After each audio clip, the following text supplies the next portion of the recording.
स्वतंत्र समय आपके लिए रोज़ एक कार्यक्रम लेके आता है जिसका नाम है आज का मुद्दा।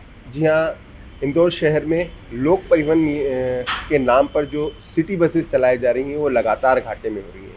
एक समय था जब सिटी बस जब चलती थी शहर में तो उसका फ़ायदा नगर निगम को मिलता था, लेकिन इस वक्त सिटी बस की वजह से नगर निगम और उसके ऑपरेटर्स को लगातार नुकसान हो रहा है।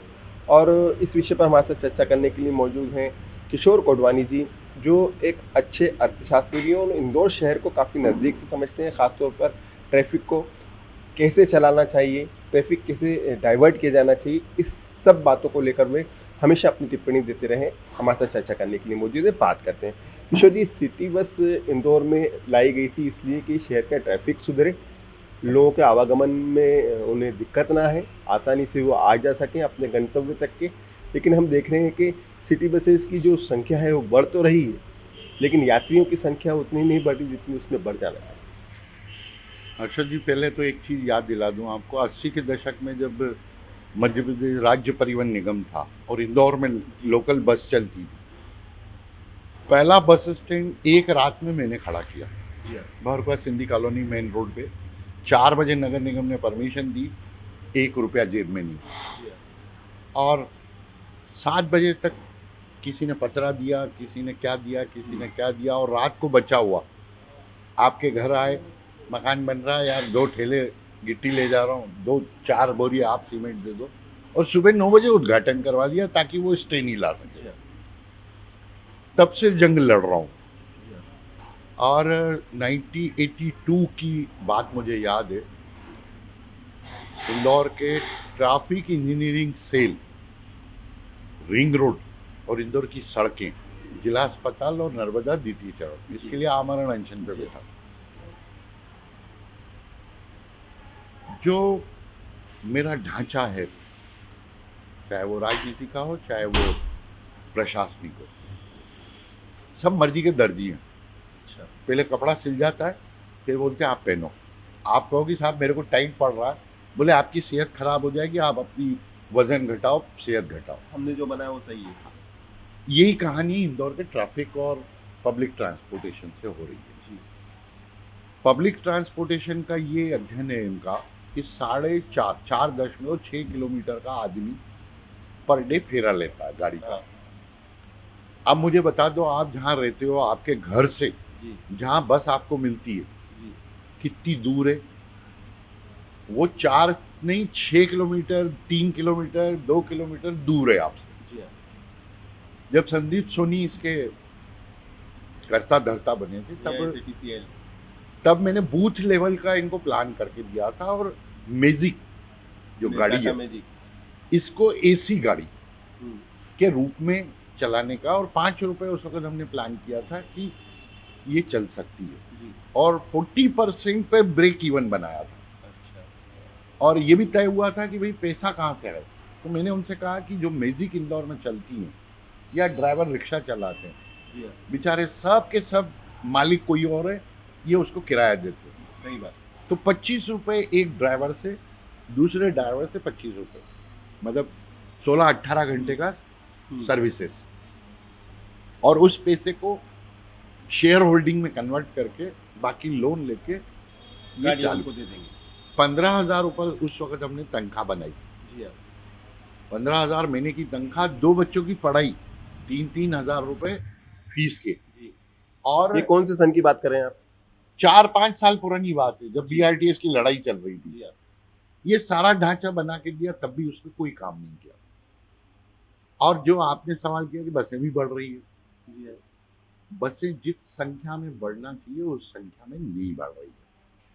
और दुर्भाग्य ये है कि गधे मेरे प्रशासक, जवाहर मार्ग पे बड़ी बस चला दोगे आप, जाम लगेगा। 55 फीट का रोड है वो, 8-8 फीट के फुटपाथ गए, उसके बाद फिर लोगों की 2 व्हीलर रखी है, ठेला रखा है, और आप बस चला रहे हो बड़ी वाली, तो पीछे जो गाड़ी आ रही है वो ओवरटेक स्कूटर भी नहीं कर पाएगी, इसलिए जाम होता है। मैंने इनसे कहा था कि जितना सकड़ा रोड उतनी छोटी गाड़ी, मंझला रोड मंझली गाड़ी, बड़ा रोड बड़ी गाड़ी। इस फार्मूले पे जब तक हम नहीं आएंगे हमारा ट्रैफिक। तो आपका कहने मतलब जो नगर निगम चलाता है AICTCL, तो उसकी जो किसने प्लानिंग की भी आपको नगर निगम चलाता है? सफेद झूठ है। पर नगर निगम आप जाते हो ना परिषद की मीटिंग में, जी जी कभी बजट में आपने सुना कि AITCL का बजट आया? धुर में लट चल रही है। नहीं, पर महापौर से लेके कमिश्नर और कमिश्नर अरे से यार। लेके अपर आयुक्त सब यही कहते हैं कि नगर निगम द्वारा संचालित है। लोग एग्री, सारे गाड़ियां उसको मिली है, जी हाँ चलाते अधिकारी हैं, लेकिन उसका बजट यहाँ आता ही नहीं है, मालिक को पता ही नहीं है। इन्हें इससे बड़ी और आप अभी भी BRTS का केस फाइनल हियरिंग हुई है अभी। जी हाँ। नो डायरेक्टरों के पॉकेट के पैसे दिए हुए हैं, 100 रुपए का शेयर। जी हाँ। तो कहाँ है नगर निगम की कंपनी? जब अरशद का पॉकेट का 100 रुपया सेविंग अकाउंट से आया है, उसमें अकाउंट एंट्री है तुम्हारी कि तुम्हारे सेविंग से आया, तो मालिक कौन? तुम, ये नगर निगम। किशोर जी, लेकिन सवाल तो यही उठ रहा है ना कि इस शहर को जरूरत है लोक सेवा वाहनों की, लेकिन वो पर्याप्त नहीं है, तो उसको किस दिशा में काम किया जाए, क्योंकि घाटे में जा रहा है। ऐसा कह रहे हैं कि ये पूरा सिस्टम घाटे में जा रहा है। अब आपको खोजबीन करने का एक विषय दे देता हूँ। ये BRTS बोलते हैं कि 80,000 पैसेंजर, झूठ बोलते हैं। अब उसको डिटेल निकालोगे तो 35-40 हजार ये रेलिंग वाला, और राजीव गांधी से लेके IIM और सिलिकॉन सिटी जो बसें जाती है, उसको जोड़कर ये संख्या बताते हैं। आपको एक खोजबीन का विषय दे रहा हूँ, दोनों का ठेका पूछ लेंगे। ये 48 रुपए पर किलोमीटर देते हैं, उसमें 65 या 68 रुपए देते हैं। क्यों? क्योंकि परिषद में कुछ आता ही नहीं, बाले बाले काम होते हैं। इसे धांधली चल रही है पूरे व्यवस्था में। नहीं, कुल मिलाकर ये देखने में आ रहा है कि जैसे आबादी लगातार बढ़ रही है, 35-40 लाख का आंकड़ा मंजूर है। शहर की सड़कें, आपने एक बात कही कि जवाहर मार्ग को छोटी बसें देना चाहिए, कहीं बड़ी मंझली सड़कें वहाँ पर मंझली बसें देना चाहिए, लेकिन जो सवारी उसमें बैठ नहीं पा रही है। लगातार जो दोपहिया वाहनों की संख्या, चारपहिया वाहनों की संख्या बढ़ रही है, तो क्या कारण है, क्या वजह है, इस पर क्या इंजीनियरिंग होना चाहिए, किस तरीके से इसको सुधार करना चाहिए इसमें? बाइक जो है 94-98 पैसे हमने उस वक्त कैलकुलेट किया था, कॉस्ट खाती है पर किलोमीटर। कार 2 रुपए कुछ। आप AITCL की बस में 3 रुपए 48 पैसे भाड़ा ले रहे हो, तो कौन बैठेगा भाई मेरे, कोई आदमी? अब ये तो समझाओ मुझे। इकोनॉमी देख नहीं रहे, फ्रिक्वेंसी दे नहीं रहे, आखिरी छोर तक पब्लिक ट्रांसपोर्ट डेवलप कर नहीं रहे, तो ऐसे ही चलेगा रेलम पे। तो क्या माना जाए, इसको बंद कर देना चाहिए कि जैसे बीच में बंद कर दिया गया था, तो नगर सेवा, tempo, Tata magic, auto rickshaw, और अब एक नया साधन और आ गया ई रिक्शा, उसने तो और कबाड़ा कर दिया है, तो क्या इस पर वापस जाना पड़ेगा लोग सेवा? नहीं, आप किसी इंटरव्यू ले लेना ई रिक्शा वाले से, ऑटो रिक्शा वाले से, और नहीं तो जो संभाग आयुक्त ने रिपोर्ट पेश की थी उसको पढ़ लेना मेरे साथ बैठ के। उसको भी पेट खाने के लिए नहीं मिल पा रहा उसमें। ये आंखें मीच के काम कर रहे हैं। आज 22,000 ऑटो रिक्शा, क्या मजाक है? कोई सर पैर नहीं, कोई कैलकुलेशन नहीं कि कितना देना चाहिए। ई रिक्शा बिना परमिशन जोड़ दी, कोई लाइसेंस नहीं, कुछ नहीं, फलाना नहीं, ढिमका नहीं, तो क्या कर रहे हो यार आप? तो इससे तो फिर बेतरतीब विकास होगा परिवहन का भी, और लोगों को भी नुकसान पहुंचेगा। हाँ अर्शद भाई, आपके आंखों के सामने 2013 से मैं BRTS लड़ रहा था। आप बता दो, शहर ट्रैफिक में सुधरा या और बिगड़ता जा रहा है? आपके सामने मधुमिलन चौराया, जिसमें कोई पुलिस की ट्रैफिक व्यवस्था नहीं रहती थी, 2 सिग्नल खुले 3, बहुत ही खूबसूरती से चल रहा था, सबसे बदतर हालत होगी अब मधुमिलन की।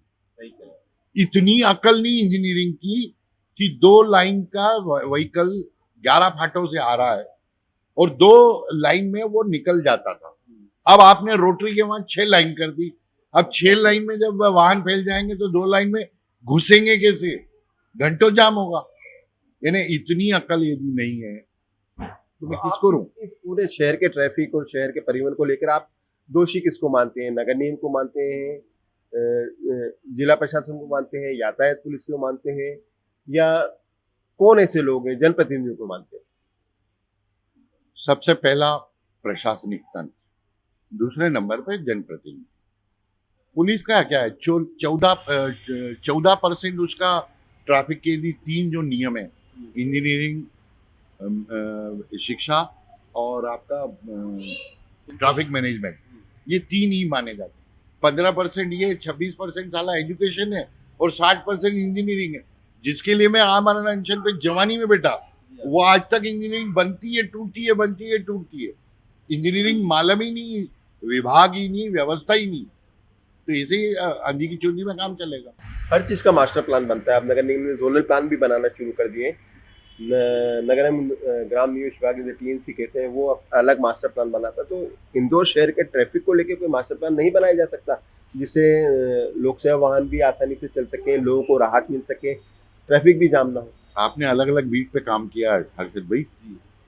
इंदौर में आज की तारीख में 17 वार्ड में 1 लाख से 2 लाख डेंसिटी है पॉपुलेशन, और एक्ट क्या कह रहा है, 10,000 पर स्क्वायर किलोमीटर। अब आपको समझ में नहीं आएगा ये हुआ कैसे। आप बता दो मेरे को, हाई राइजिंग बढ़ा रहे हो। अभी कह दिया कि साहब 4 एफआईआर देंगे, और वो क्या बेचा है, वो टीडीआर, फिर 30% कंपाउंडिंग। तो भाई साहब कहाँ से सुधार लोगे?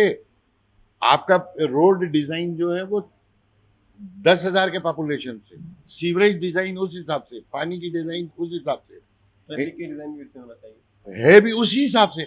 अब आप उठा के 2 लाख पॉपुलेशन घुसड़ के बैठ जाओ तो यही रहोगे। क्यों फ्लाईओवर की जरूरत पड़ी? कहाँ मास्टर प्लान में लिखा हुआ है कि इतनी पॉपुलेशन पे इतनी फ्लाईओवर रहेंगी, तो ये रिपेयरिंग बाईपास सर्जरी क्यों करना पड़ रही है? इसका मतलब आपने हेल्थ से खिलवाड़ की, इसलिए बाईपास सर्जरी कर रहे हो। कितने और बना लोगे फ्लाईओवर? 252 चौराहे मैंने लिख के दिए हैं ट्रैफिक विभाग को कि इनका लेफ्ट टर्न है या नहीं है, पीयूसीएल कितना है, रिक्शा स्टैंड है कि नहीं है, पब्लिक ट्रांसपोर्ट स्टेशन है कि नहीं है। आज तक उनसे वो डाटा नहीं इकट्ठे हो रहे। तो कुल मिला के ये माना जाए कि जो भी गलती कर रही है वो हर विभाग गलती कर रहा है, और सब इसका आंधी की चुंदी में चल रहे हैं। ब्याह वैसे ही मंडेगा फिर। तो कौन आपके अलावा फिर और कौन व्यक्ति था आगे बढ़ के आएगा ये जिसकी न्यायालय जूते मारेगा। जिस तरह से कचरे में मारे, नंबर 1 हुए। पेड़ों के मामले में जूते मारे मैंने कोर्ट के थ्रू, नंबर 1 हुए। नदी तालाब नंबर 1 कब हुए? जब कोर्ट के जूते मारे। अब इसके लिए भी मुझे कोर्ट में जूते मारना पड़ेंगे इनको। मेरा अंतिम सवाल, बीआरटीएस के लेकर आपने जो लड़ाई शुरू की थी, क्या लग रहा है वो अंतिम चरणों में है, उसका निर्णय आएगा, क्या आपके पक्ष में आ सकता है बीआरटीएस? मेरा क्या का पक्ष यार, मैं कौन? मैं तो आज भी डुगडुगी चलाता हूँ, काइनेटिक कार भी नहीं चलाता हूँ, और इसी डुगडुगी पे सारे प्रशासन को बैठ के घुमाता हूँ। चाहे नदी हुई, चाहे तालाब हुए, मेरी डुगडुगी पे घूमे।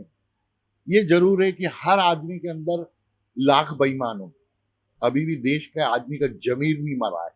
चाहे वो अधिकारी हो, चाहे वो दुकानदार हो, चाहे आम आदमी हो, चाहे नेता हो, ये सबके मन अंदर जमीर है, वो जगाना पड़ेगा, उसी पे जूता मारना पड़ेगा। बहुत शुक्रिया, हमसे बात कर रहे थे किशोर कोडवानी जी, जो सामाजिक कार्यकर्ता है। उन्होंने कई दिशाओं में काम किया है और कई सारे ऐसे मुद्दे उठाए जिससे सरकारें सोचने पर विवश हो गई हैं। इंदौर शहर के ट्रैफिक को लेकर भी उन्होंने कई सारे मुद्दे उठाए। जैसे हमने उनसे चर्चा की कि किस तरह से लोक सेवा वाहनों में सवारियों की संख्या लगातार कम हो रही है और लोग उसको पसंद नहीं करते। तो उन्होंने कहा कि इसमें बहुत सारी दिक्कतें हैं, जो अनुपात है उसके अनुसार वाहन नहीं है, जिस तरह के वाहन चलाए जाना चाहिए वैसे वाहन चलाए नहीं जा रहे हैं। इसका खामियाजा पूरे शहरवासियों को भुगतना पड़ रहा है। जब तक कि सही प्लान नहीं तैयार किया जाएगा, उम्मीद नहीं की जा सकती कि इंदौर शहर में लोक सेवा वाहन व्यवस्थित तरीके से चल पाएंगे। कैमरा पर्सन कमल किशोर के साथ अर्शद खान, स्वतंत्र समय, इंदौर।